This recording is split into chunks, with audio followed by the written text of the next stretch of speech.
Senator Cormier. Senator Cormier. Madam Speaker, colleagues, the rise of anti-2S LGBTQI+ hatred in North America and the world is real and still all too present here in Canada. While we have made important advances in legal equality in our country, we are still a long way from social equality.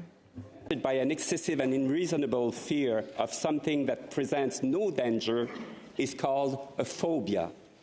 On this International Day against homophobia, transphobia, and biphobia, it is important to remember that these phobias are irrational, that true LGBTQI+ people have always existed and do not represent any danger.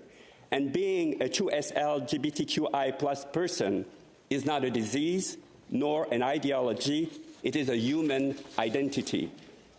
The stigma towards 2S LGBTQI+ people is on one hand caused by these irrational fears, but is also fueled by discriminatory policies and practices that are unfortunately still present in Canada. For example, organ and sperm donation issues for gay men, the criminalization of HIV non-disclosure, and issues with purely cosmetic surgery on genitalia for intersex people, and the acute lack of access to healthcare for trans people and lack of access to PrEP. This is intolerable discrimination that we all have to work on. We can nevertheless be proud of the significant progress made in our country.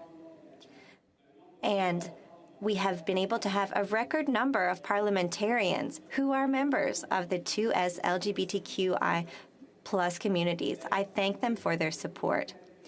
It is in this context that the Canadian Pride Caucus was created a few months ago, composed of senators and members of parliament who are members of the 2S LGBTQI+ communities.